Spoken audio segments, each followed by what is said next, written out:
D'une institution à une autre pour un plaidoyer auprès des principales sources de financement.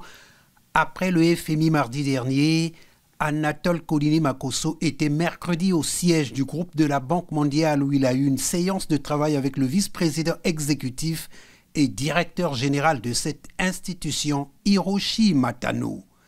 La Banque mondiale et le FMI ont des missions complémentaires.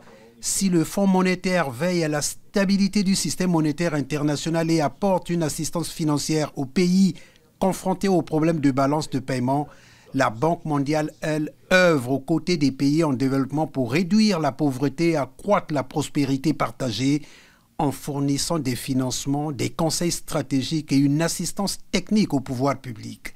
Le chef du gouvernement est allé partager un certain nombre de préoccupations liées au financement de notre économie.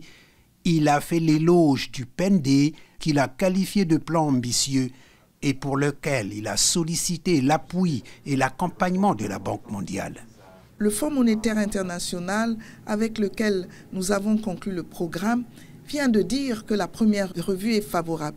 Ça veut dire que la Banque mondiale doit normalement mieux accompagner le Congo.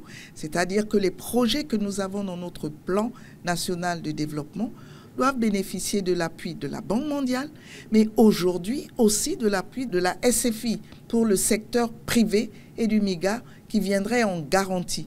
C'est-à-dire que les investisseurs directs étrangers qui veulent venir au Congo doivent pouvoir bénéficier de la garantie additionnelle que le MIGA pourrait leur apporter pour en fait limiter les risques. Donc oui, nous sommes satisfaits que le Premier ministre se soit rendu personnellement à Washington pour parler aux plus hautes autorités du MIGA. Le Congo est sur la bonne voie. Nous en voulons pour preuve cette première revue qui a été qualifiée de succès. Cela veut bien dire que nos engagements, nous les avons pris et nous les respectons. Hiroshi Matano a félicité le gouvernement congolais d'être sur la bonne voie avec le FMI, de même qu'il a apprécié l'exposé de la délégation congolaise sur le PND et s'est dit disposé à pouvoir accompagner le gouvernement afin de lui permettre de lever les défis du développement.